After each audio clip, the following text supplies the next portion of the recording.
Micah, what is going on, brother? Welcome to the show. What is going on, man? I appreciate the invite. For sure, my dude. Yes, sir. It's been a long time coming. I've heard plenty of good things about you. It's good to finally meet you.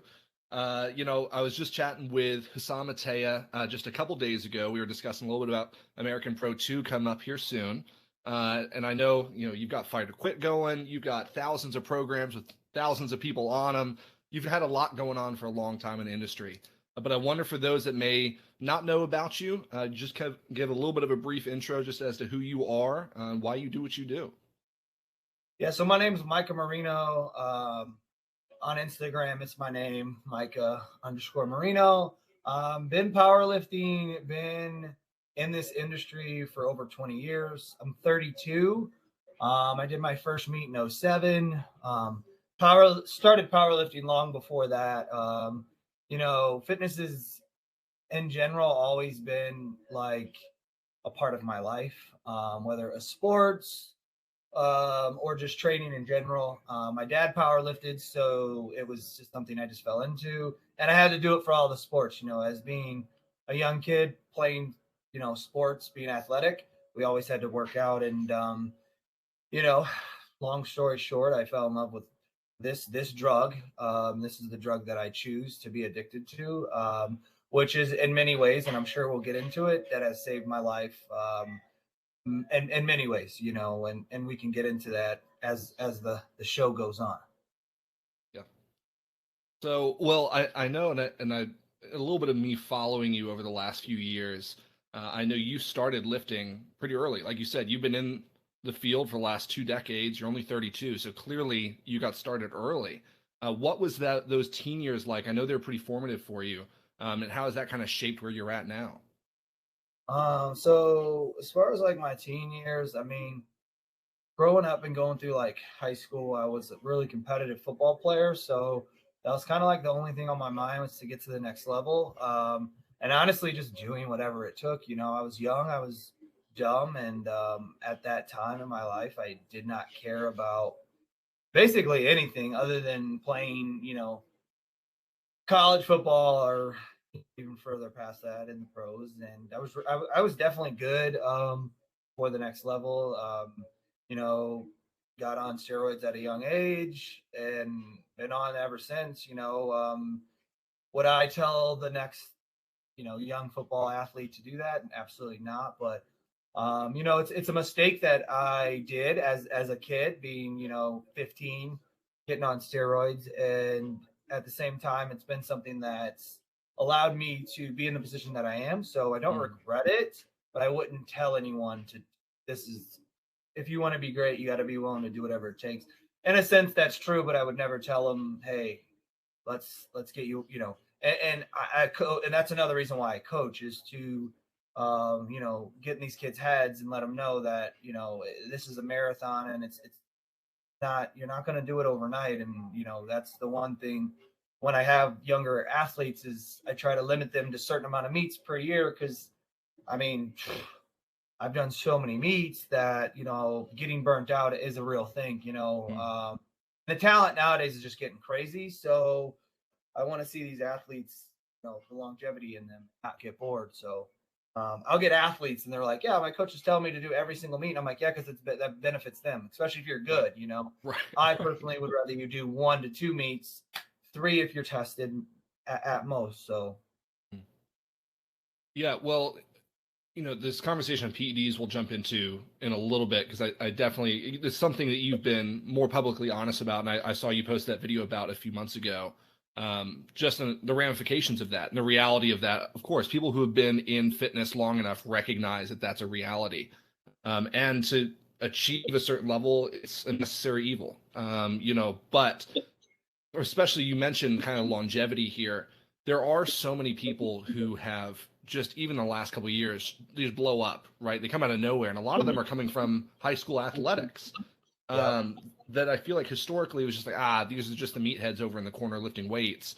And now it's the football guys, it's the basketball guys, it's the track athletes. Yeah. What trajectory have you observed in the last couple of decades that you kind of see the sport moving towards, as we see a lot of these athletes coming from other sports into weightlifting after they retire from their original sport?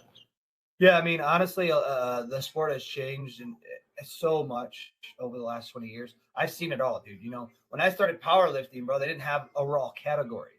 It was Right. single ply or multiply. Like that's what it was. You know, that's kind of what put me on a little bit, social media wise. Is I broke some world records, and it was like that year of like raw was becoming a thing, and I broke one of Eddie Cohn's world record, single ply. I deadlifted 795. He, you know, always lifted raw, but they only had a single ply category, so it kind of like still is under that. And I got a lot of heat for it because everyone's like, "Oh, you couldn't do that raw, da da da da, whatever."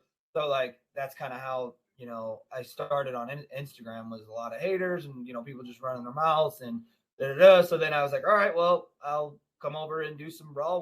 The world records at the time were so little, like all I had to do was show up to break world records, and that's what I did. And then I got hurt, knee injuries, knee surgeries, double, long story. But I think with these athletes, man, they're just getting crazy, crazy, crazy. And it's because most of them they have a background in some type of sport. Before it was just that monster, big, heavy meathead, and now it's not like that. Guys are jacked, guys are athletic, guys can run, jump, play sports, so they're gonna be better, And not to mention that just the knowledge, the coaching's gotten so much better over the last. When I started coaching, there was no coaches. There was no online coaches. That's why it was Right. kind of easy for me to start doing that, because at the time, like I was one of the only coaches on Instagram. Like, hey, I'm doing online coaching, like selling coaching programs for dollars, and now there's a million coaches, which is bad and good. I mean, I don't really care what people would decide to do for their profession.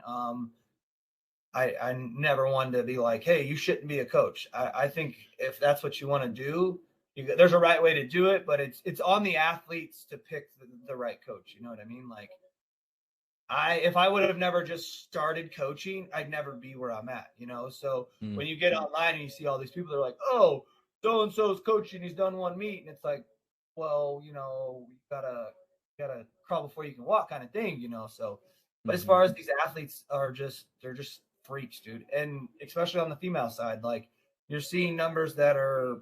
It's the amount of 600-pound squatters that are going to be at the American Pro 2 for females is insane. I mean, girls benching nearly 400, deadlifting, over 600, and multiple weight classes, is kind of scary, and awesome at the same time. I mean, dude, you go to a pro level meet or national level meet, these athletes are jacked now. They're not what you're typically used to back 10 years ago or 15 years ago. It's everyone's in good shape, and they're running and they're doing other things that's going to help them.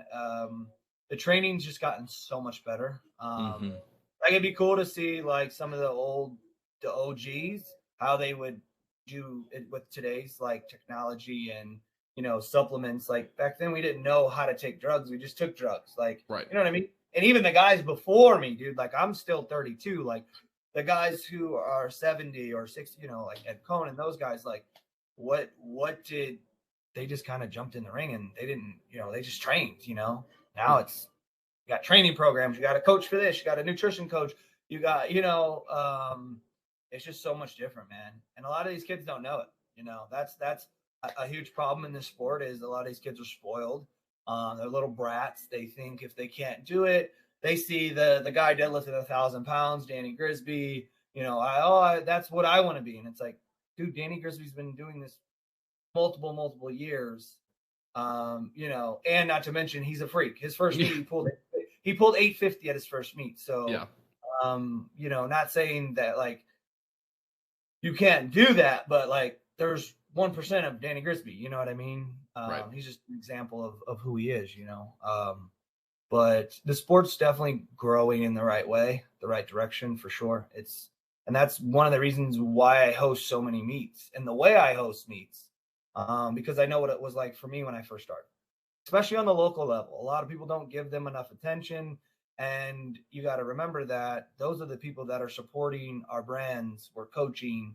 Like how many pros are actually paying for their knee sleeves, their t-shirt? You know what I mean? Most of them are sponsored. So as much as I can give back to these local athletes, not saying that they're not good enough, but everyone wants to feel special. And that's a huge thing for my local meets or my smaller meets or any of my meets. Like I try to make them as cool as possible and make that one lifter, whether it's their first meet or their world record holder, I'm going to make them feel as special as I felt, because I've competed in so many cool spots, so many big meets. And so I think that that's just fair, and that's just how it should be. To me, being a meet director and doing all these things is a business. Yeah, I obviously love making money because I'm making money at what I love to do, So, but for me, it's like, well, I can make money and make it awesome. A lot of these meet directors are just like, how fast can I get the meet over with?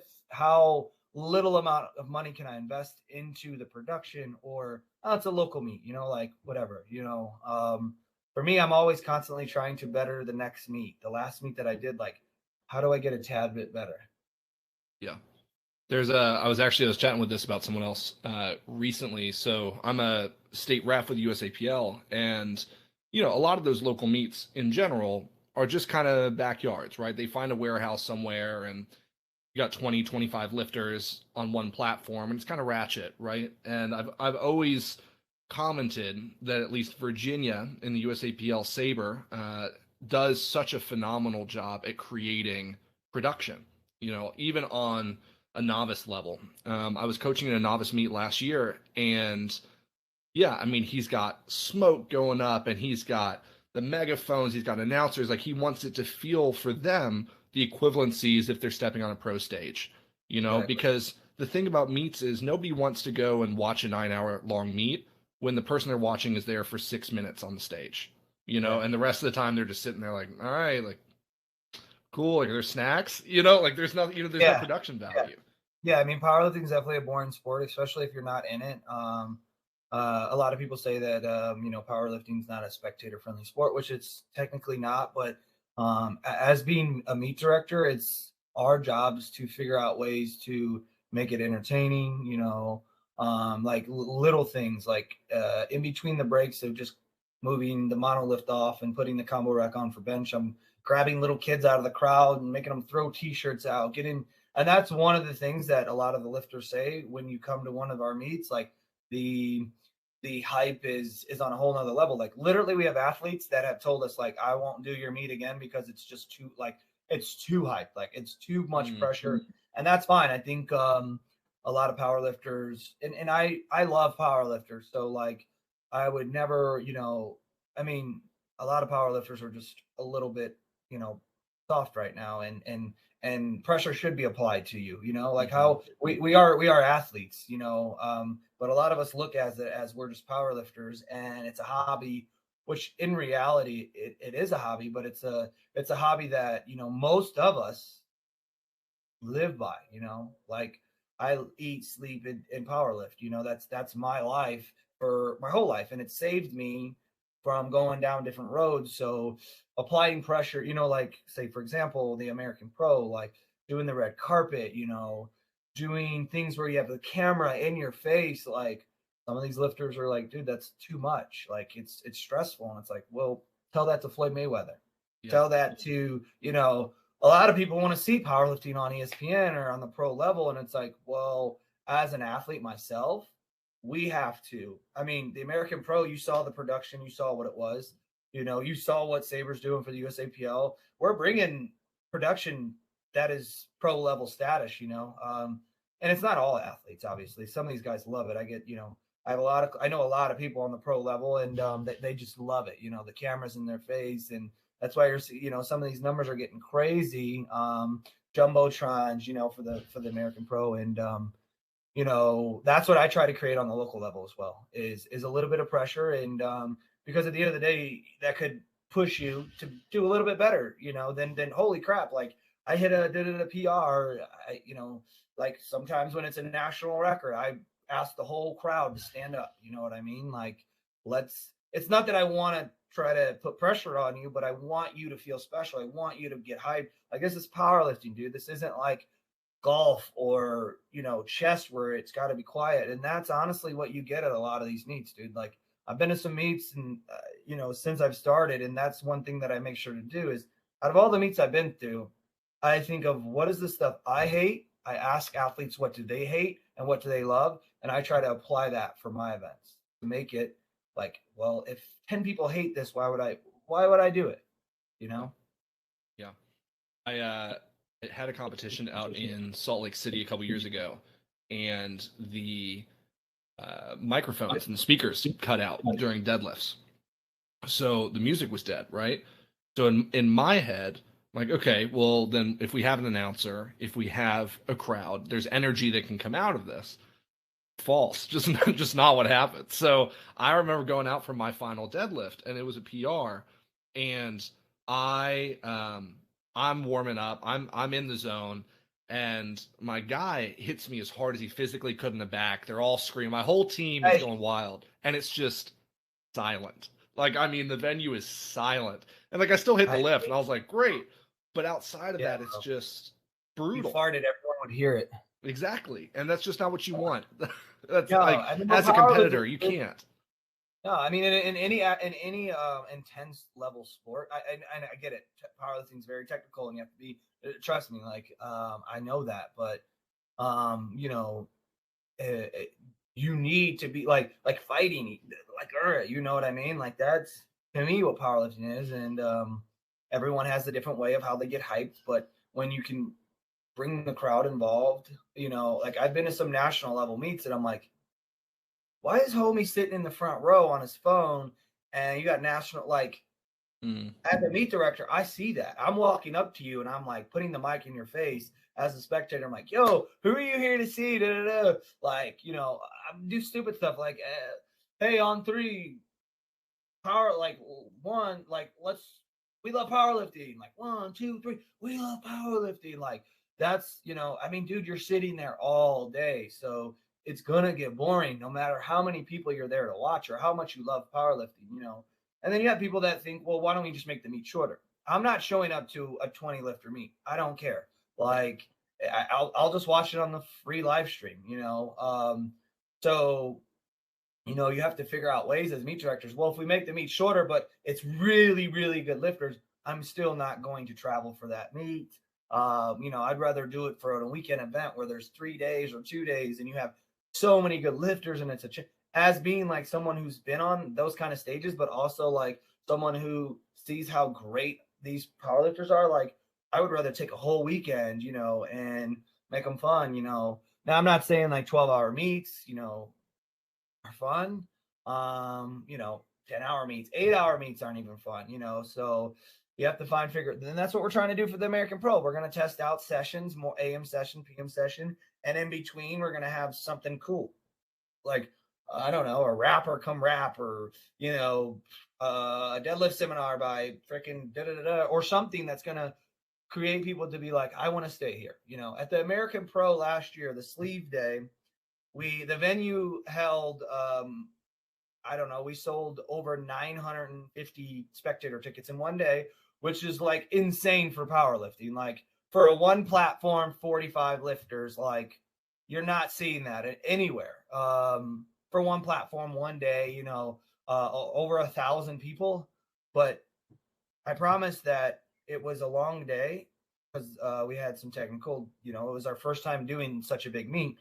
And there was more people at the end than the start. You know what I mean? So that tells you, like, obviously the lifters brought the people there, but we kept the hype all day. Some people were like, I'm going to leave. Like even during bench, bro, we had, 15,000 people on the live stream, so, wow. we did A1 Digital did 85,000 viewers that weekend. Like wow. That's powerlifting. Like we're not seeing those numbers, dude. Like we plan to break over 100,000 viewers. And we have a free live stream, and it's an amazing live stream too. So those are things that we're trying to, like, people are like, why don't you charge? And you could make so much money off the live stream. Yeah, we could probably make 50 grand pocketed off a live stream, but that's not going to get us the viewership that eventually in the next 5 years is ESPN or Sports Center calling us because we only had 10,000 views, but we made 50 grand,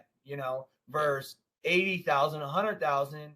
And hey, who knows, bro? Like, I've seen weirder stuff happen with things blow up overnight, and it's like, hey, Pepsi, yeah, our Best Buy, hey, we want to Modelo, we want to come down and sponsor power. You know what I mean? Like, I've seen weirder stuff happen.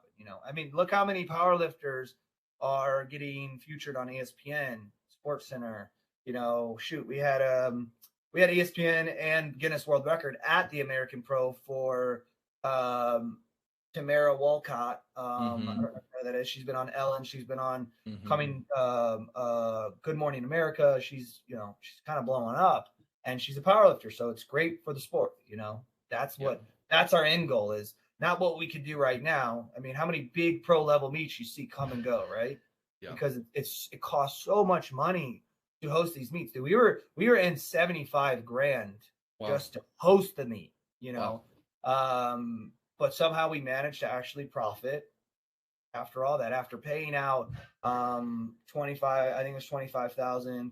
I mean, we did special things. We did VIP tables where you and 6 of your homies get to sit at a table by yourself, instead of those little awkward chairs where, that break in the middle of the meet and stuff like that. Like we did VIP tables, press conference, after parties, things that are trying to, I mean, we're talking about a pro level meet. So how do we give that pro feeling, Yeah. Well, it's got to be a little bit of a surreal feeling for you as well to now be in the position of authority that you're in the sport. What is it like for you individually just to witness the growth that's taken place even under your own watch? Yeah. Honestly, bro, like for me, man, this is like things that I just like expect. Like, call me a little cocky, but I mean, I love this sport so much that I am willing to do and risk whatever it takes. And I'm doing well at it and having a lifestyle that I can do what I want and be in the gym all day. And there's not a better feeling. I wake up every morning and I'm like, yo, I'm living the life that I wanted to live. And it's kind of like I never call it work. I'm on the phone with my dad every morning and he's like, hey, where you going?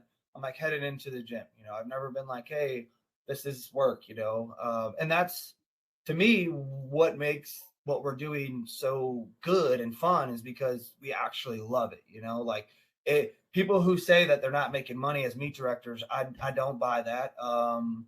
Because dude, we can all do simple math. Like, what's 125 plus 60? You know what I mean?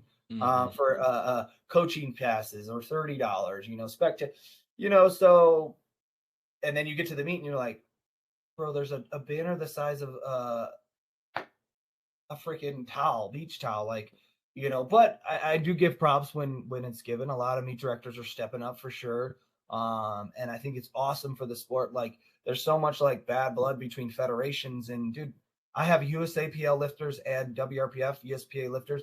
I don't care about a federation, and I work for the WRPF, and I do not care. Like, do I disagree with some of what some federations are doing? Yeah, but I don't own them, so I buy their rules and do what I think I can do for the WRPF to make it cool and fun, and a little bit of swag. And if you look at like the sports ages, it's younger crowd, so we got to be cool, we got to have fun. Like, you see too many meet directors, too many judges that are rude, and they're just like, they're at the, why'd you get a red light? And like, this is my first meet, you're intimidating, you're making me never want to do powerlifting again, which makes it hard for all the federations. Because if I could get 20 new powerlifters at every single meet, we're growing the sport. You know what I mean? It's not just growing the USAPL or the WRPF or the USPA. Like, I don't care. Compete where you want. Lifters are going to go where they're taken care of, and that's facts. I work for one of the smaller federations, WRPF, where we have 3,000, 4,000 members. We're climbing. 2 years ago, we had 700. So we're climbing, but we're not in the 20s like USPA or USAPL. So if we can get lifters to show up at our meets, then what does that tell you? Like, what a lot of these meet directors who are mad, like, oh, I'm not selling out my meets. It's like, dude, you have 25,000 members in your federation. How are you not doing it? And then you look at their meets, and they're just boring, and they're just trying to get a little bit of money and get through the day. You know, I'm not doing that. I don't care if my meet is 12 hours long. I'll be upset because like the lifters, but if that's like, dude, there's literally meets that I've hosted and I'm like, hey, you know, we got to follow the rule with the clock. But if you guys need a little bit more time in the warm up room, let me know. I want you guys to feel comfortable. If I need to put on 10 minutes after the flight, so you guys, you know, guys who are have to warm up to 700 on squat, like, hey, do you guys need a little bit more time? That's why the American Pro ran a little bit longer because we were flying through the flights, and I said, hey, big guys, you guys want a little bit more time? Yeah, please, please, please.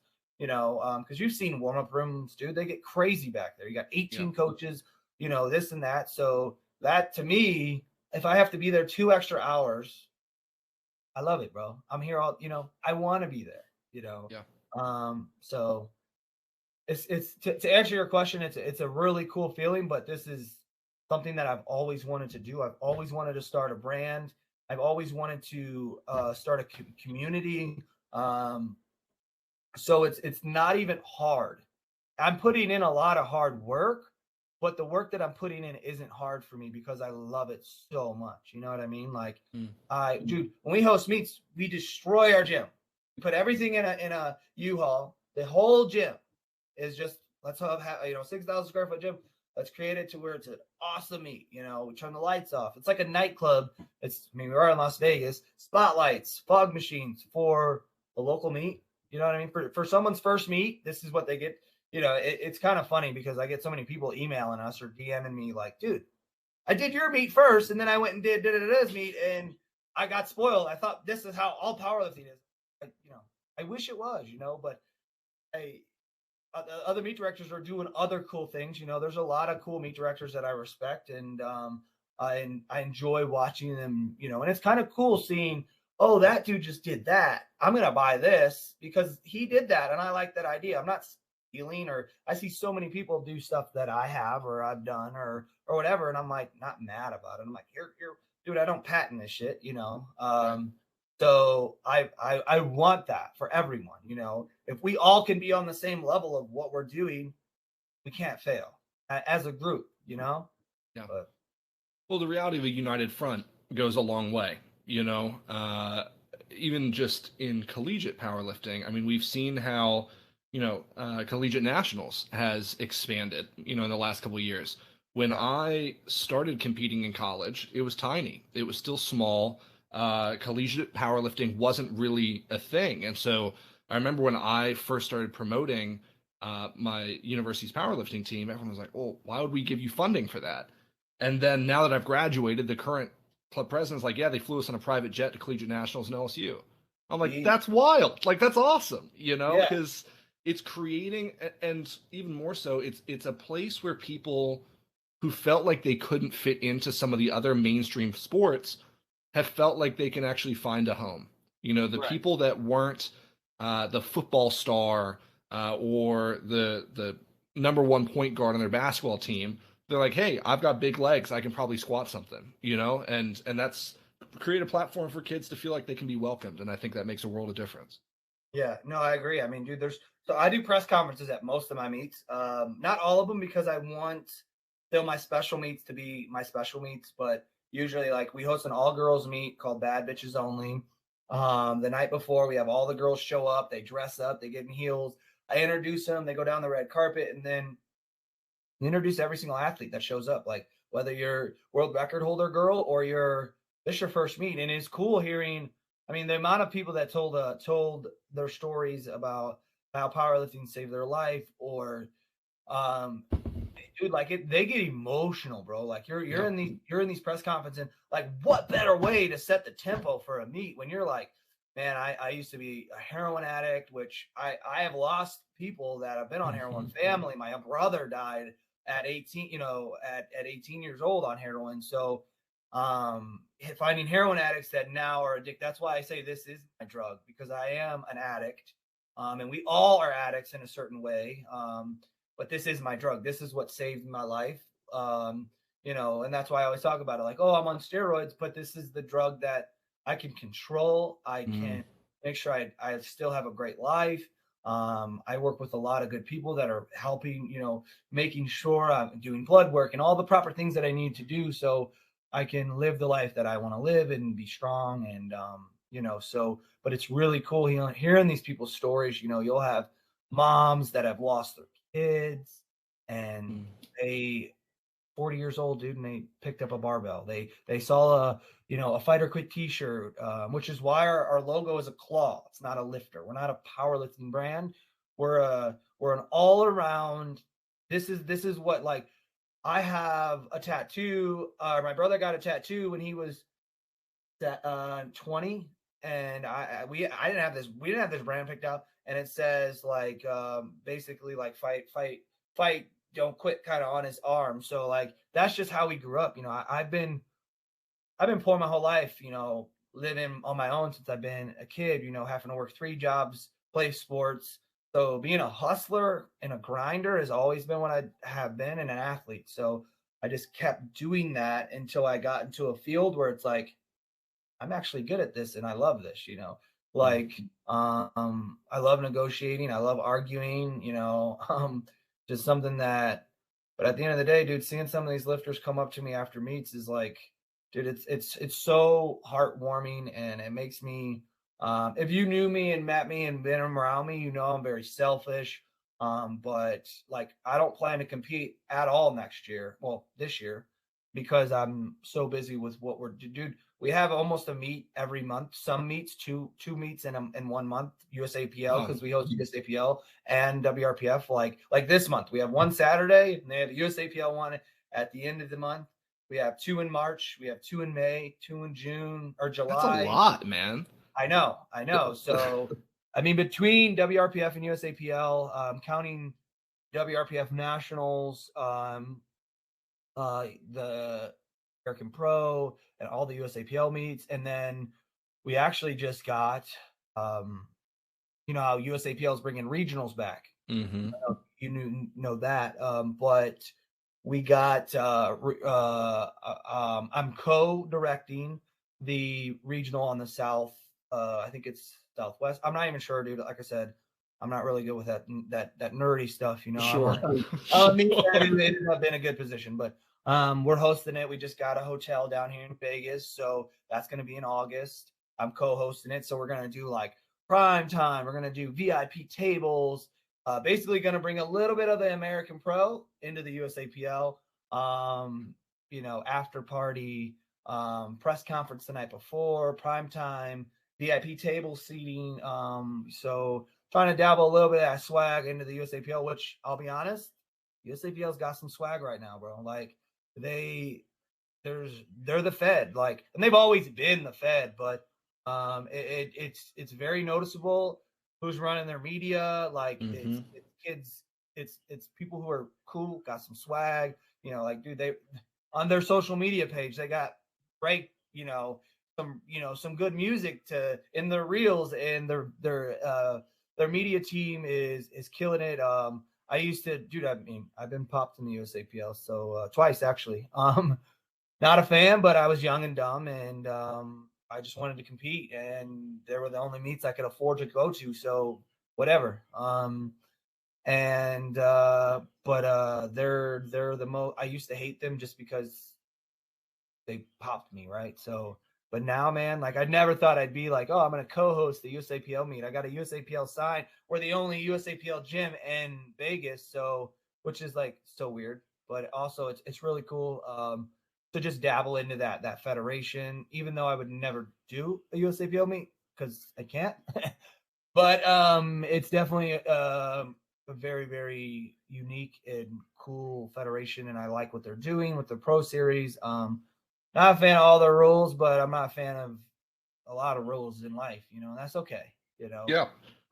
So it's awesome to be able to kind of help out both. And give back to these athletes. And I always say that word, give back. And it's like, well, people be like, well, you're making money. So I'm like, yeah, but I don't have to host these meets and make them fun. I could still host meets and it would sell, but the amount of money that we've spent in lights, fogs, trust, and things that TVs, like, we're talking thousands of dollars, every time you host the meet. Paying a DJ to come out is $500 a day, these things add up, but that's just the unique of what we're trying to do here. And just dabble some swag, man. Like that's what I keep telling people. Like, you look at the old school powerliftings, man, it was just angry, no swag, no, like look at the top dogs in the USAPL, man. They're showing up to press conferences and to weigh-ins, and even Mm-hmm. you said you're from where'd you grow up? You said I grew up in Dublin, but I'm in Virginia. okay, so you're familiar with like the ABC series, Mm-hmm. Mm-hmm. dude. Like what they're doing right now is awesome. Right now I think I don't know if they do tested. Do they do tested too, or is it just I non-tested? don't think so. I think it's Okay, just untested. between the untested side, I think them and the American Pro and what we're trying to do is no one's touching us right now on the untested side. And we just added a tested day at the American Pro, and everyone was like, "Oh, it's right by USAPL Nats," which I get, but there's so many tested lifters that just don't like a 2 hour weigh-in. Yeah.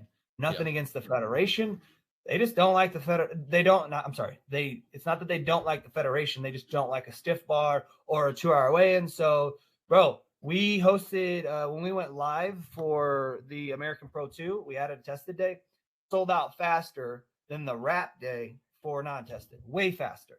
Mm. So and we had 60 lifters in like 3 hours tested, and we're trying to, do our testing as good as we can. We want to start testing a little bit more and a little random. Right now, we don't do any random testing just because it's expensive and we're so small, But we're adding a jury. We're adding a lot of cool things for the pro meet.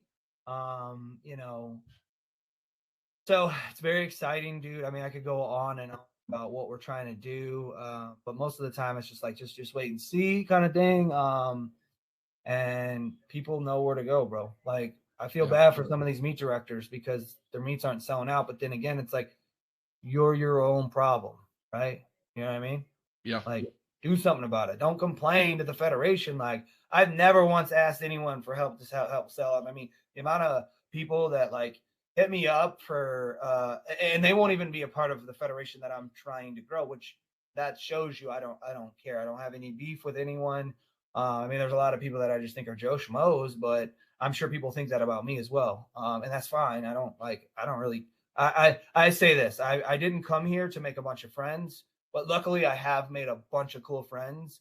I came here when I started powerlifting. I wanted to be the best, so I did what it took to be the best. I was at one point the best in my weight class and multiple weight classes, multiple world records, and which is why I had to go through knee surgeries because I did what I was basically raised to do and whatever it takes like to survive. And I want to be the best.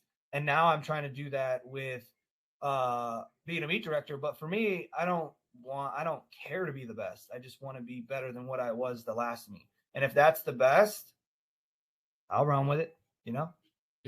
100%. 100%. Well, we've touched on it a little bit, at least, as we've kind of talked untested, tested, as we've kind of talked about steroid usage a little bit. I wonder if you could share just some of the lessons that you think you've learned while watching kind of development of people getting more regular blood work done and learning how to not be quite as stupid when it comes to putting stuff in their bodies.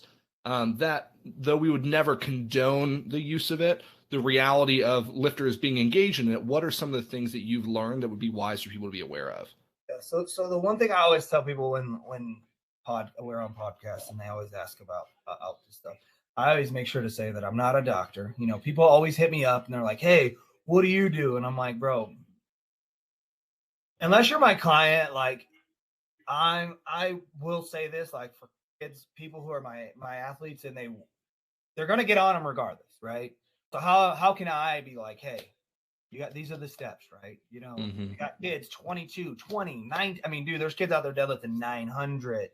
You know what I mean? Who, all right, well, I want to get a little bit stronger, so I'm ready to next step, So, but I always tell people I'm not a doctor. I don't know, but I can always give someone my experience of what I've done and how I've done it and my mistakes. And if I could help, if I had someone to help me at 19, 16, 15, would I be dealing with all the shit I deal with, which healthy, I'm lucky and, I'm pretty healthy blood work wise. And honestly, like what I've learned is less is more. The less drugs I took, the less drugs that I take, the stronger that I get actually. And I can push my body a little bit more.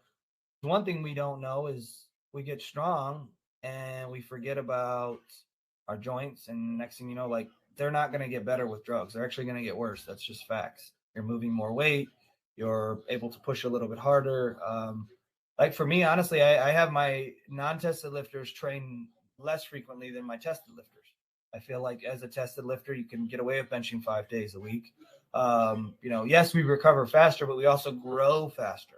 So the risk of injury, is way higher on the non-tested side, which is why you see so many injuries. Bad injuries on the non-tested side, quad tears, pec tears, like don't really see that as often. You see some minor injuries as often on the tested side, and that doesn't, for me, like people are like, well, we're smarter. And it's like, well, I've been to some tested meets and I hear some cues and I'm like, what did you just say? But that's at any meet in general where I'm just like, man, like, you're still saying a cue that was created in 1940, dog. Like, come on, bro. Right. And that's always a learning experience for me too, is going to meets and seeing some of these athletes. And I feel really bad for some of these lifters who just, they'd rather be cheap and not hire a good coach. And they'd be like, yo, homie from the gym and coach me cheap, but anyways, back to steroids. I think just, finding someone who's been through it and just trying to talk about it. I think a lot of these people, I've had experience with one of my athletes who's an amazing kid, great athlete, strong, but he reminds me of me, right? Do whatever it takes. I want to be number one, right? So what did you do? And and he went behind my back and got on drugs, and I didn't even know. And I had to like find out by how his training kind of started like going down. He started losing weight, and I'm like, yo, what's going on, bro? You good? And he's like, well, I've been on for the last 4 months. And I'm like, dude, I'm your coach. Like, why would you not tell me? And I think a lot of the times these athletes are just scared. He didn't want to let me down. He did. And I'm like, bro, where'd you get it? Oh, I got it from the bodybuilder at Gold's Gym. Like, bro, like that's when it's like, I know I'm not a doctor and I'm not a steroid coach, but that could have been a moment where I would have been like, hey, what did you, what were you taking? And he's just taking stupid stuff. And I'm like, bro, like you're 20, or actually it was 19. I'm like, yo, I could at least, because you were going to do it regardless. So I could at least, we could have tried to do it on a proper way. And then just coming off, didn't, he just came off and got hurt, Now he's smarter. He's been with me for 3 years. So doesn't, he never wanted to go back natty, which is, I'm no one's dad, bro. Like, you know what I mean? I'm not your parents. Make your own decisions. I'll do my best to help you as much as I possibly can. I'm never going to encourage steroids for anyone. I would just say, wait, like there's kids in here that are freaks, bro. We have kids that are 17, deadlift to 700 and they want to, how can I get to 900? I'm like, you can, but just give it some time, man. Like you're that good, bro. Like you're deadlifting 700 at 17. Like you don't need steroids, at least right now, let your body, that's probably why I have so many issues, bro, is because as a young kid, I abused them. I loved them. I can bench this. Like, I have knee injuries in high school playing football, taking a lot of steroids and not knowing, like, I didn't get my blood work until I was in my 30s, bro. Like, besides like getting hurt and having to get knee surgery, I didn't do none of that, So, which why I'm a huge fan of Stan Efferding. He's one of our good close friends, and he's one of the guys that's like, hey, you need to do this. You need to do, here's your checklist. Let's make sure you're okay. Like these are drugs. You're putting an oil, you're putting a pill into your body that's not supposed to be there. Like they're serious, bro. And a lot of people don't think that, for me, it's the drug I'm always going to do, regardless of, it's brought me this far. I'm kind of a all in kind of dude. If I'm in, I'm in, but I feel that I'm doing it better, smarter, And sometimes, bro, when I take more, I just get hurt, bro. Like I've had Mm. double pec tears and both pecs, knee surgeries, like more drugs. I might get a little bit stronger, but how long is that gonna last? You know? Yeah. Yeah. Shit. Well, one of the things I have appreciated about Stan in our conversations has been, he's a straight shooter. He's been around a long time. He's dabbled in a lot of different things, and he's learned what there is to learn, so that he can be a support, especially for the younger guys. And of course, he's right there near you guys as well. So I'm glad that he's in your corner because that's someone that I think everyone should. I'm a huge, huge Rhino fan. But as we transition here towards the back end, a couple of the things that I think have made at least this podcast unique has been the discussion of faith, kind of lifestyle walk, and the other of breakfast. I'm a big foodie. We'll get to that one last. But this question of faith, right? I think, and I mentioned this, about 20 minutes ago. One of the things that I think has made powerlifting so unique, and just fitness in general, is it's in a place for everyone from every possible walk of life to find a home, right? From people who are like, there's absolutely no deity in the world, to people from Islam, Buddhism, Christianity, anything, to find somewhere that's familiar. You're lifting a barbell, right? And so for someone that is as prominent, has gone through as much, I wonder for you, what role has your own personal faith just in the universe in general, or maybe in religion, played into the way that you view your work, your training in general? Yeah. I mean, I'll say this. I grew up going to, oh, I was in a school, excuse me, where we had to go to church all the time. It Mm. was a regular thing, Do I still do that now? I mean, I don't. That doesn't mean I don't believe in something. I know I believe in something, but for me, man, like the most thing, and this probably sounds stupid, but like if I just put as much believe and faith into myself, Mm. whether I do or don't believe in something, or what you believe in or what she believes in, I know that I believe in myself. Mm. And I feel like my faith of just never giving up has got me to where I am. So, regardless of what I do believe in or what I don't believe in, I think that being that person that just like puts all the believe and like I'm very confident in myself. I'm very and people. I mean, I have F humble tatted on my forearm, bro. Like, but and that doesn't mean like be cocky, but dude, there's so many people like I have athletes that I've forced to text me certain things every morning because they're too nice, right? And you can't Yeah. be that nice in this sport. You know what I mean? Like I can read people. I know you don't believe. No, I'm not saying you, but I know you don't believe in yourself, bro. Like you're so strong and you don't believe in yourself. Like I have people that I make text me like certain things. Like if I want someone to create more confidence, like I'm making them text me every morning, like F everyone, or I'm the best, and those are things that I had to do as a kid is just I always failed, bro. I always everything I did, I failed. And then it made me realize, like, am I just a failure, or am I one of those people that is just I'm out here risking it? I'm rolling the dice on everything, and if I fail, like, what's the worst that's gonna happen? Lose a little bit of money, you know. But what I know I believe in is myself, and Mm. I've always put faith into who I love and what I love. And if that's you or the person or the thing, I'm gonna give my all. I believe in I believe that love goes a very long way, and I think that a lot of us think we love things until it's actually time to really buckle down. And I think that's when the softness comes in.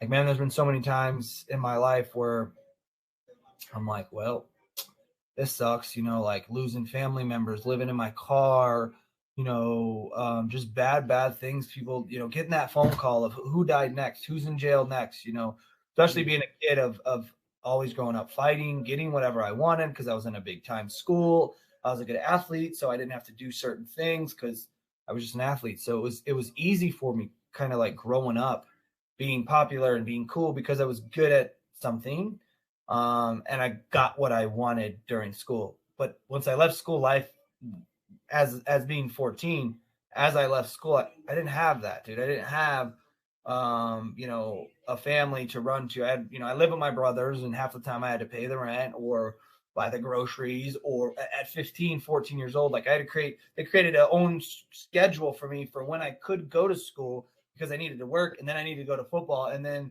I had this and that. So like just always just being like, hey, that's why I always tell people, like, you're never going to change. I will never change for someone. This is who I've been, and this is what I believe in, and this is what has gotten me to where I am today. Am I the best? Do I make mistakes? Absolutely, bro. But I think those mistakes are what is going to continue. Like I want to make mistakes. I want to fail.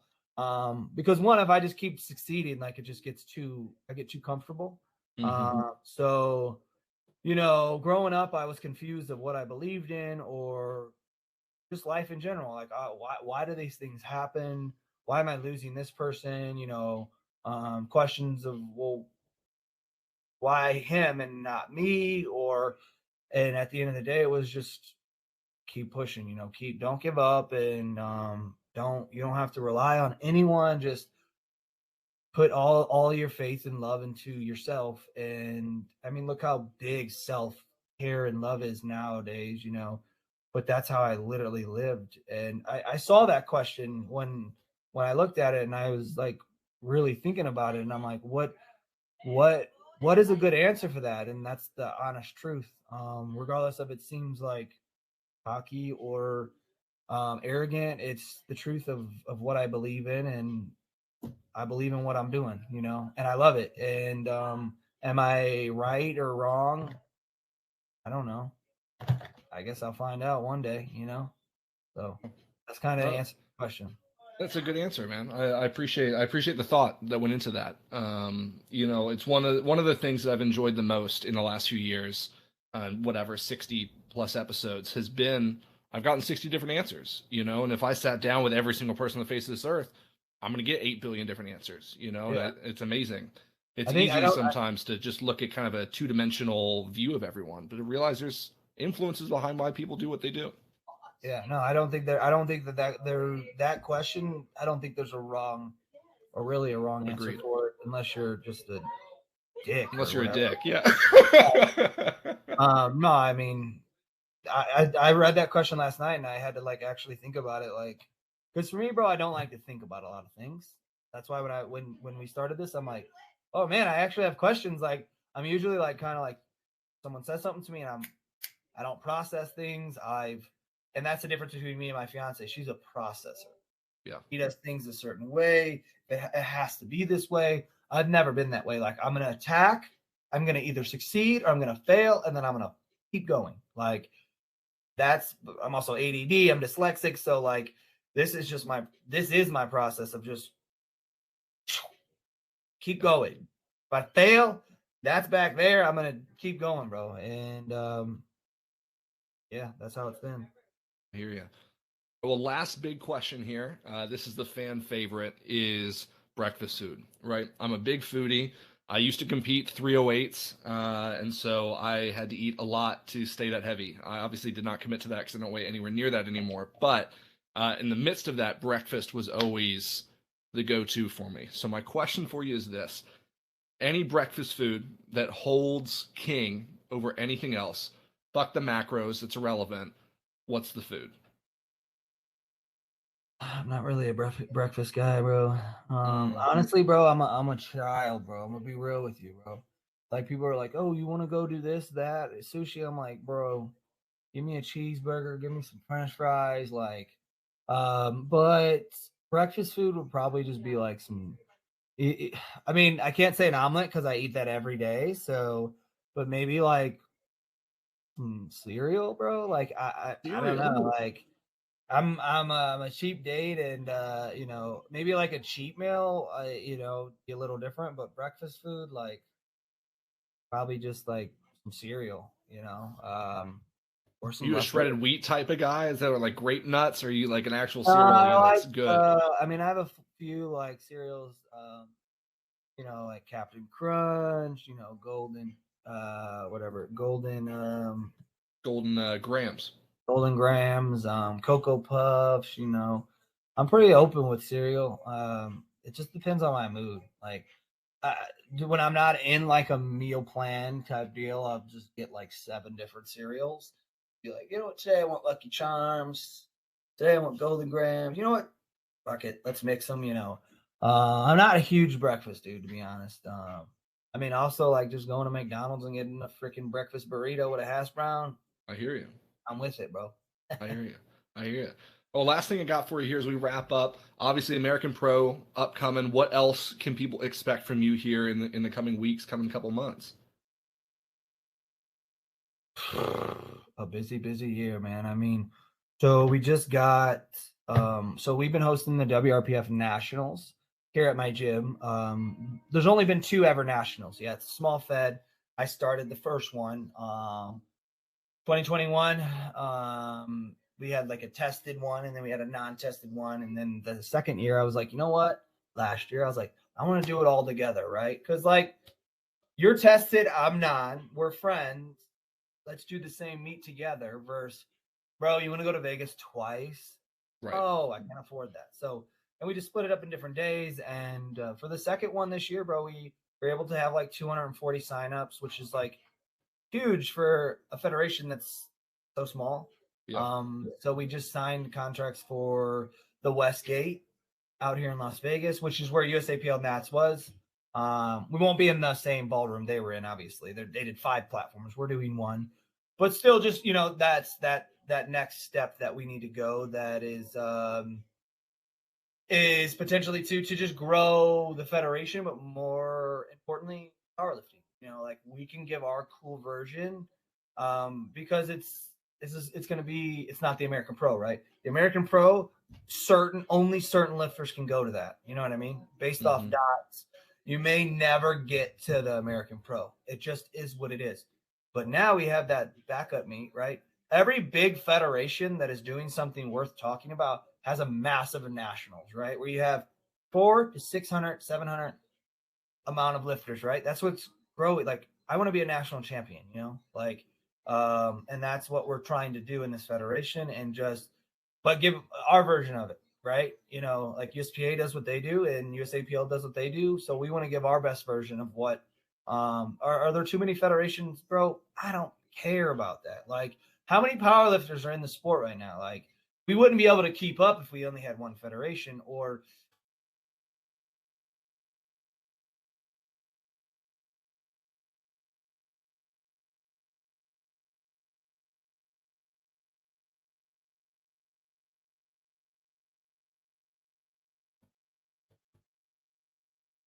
Oh, we might have lost you here.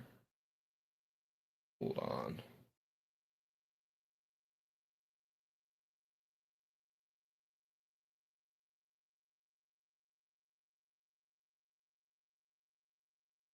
Folks, looks like we lost Micah right there. Kind of he was wrapping up.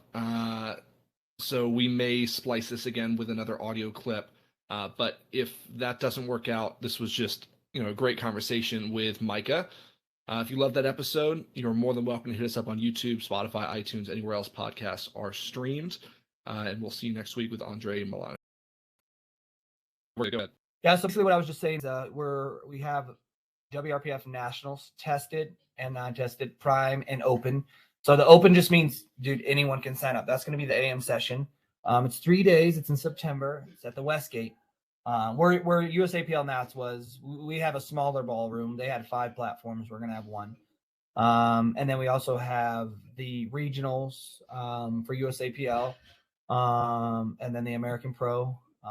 It's just so much is going on, and so many meets, so many events, gym, apparel.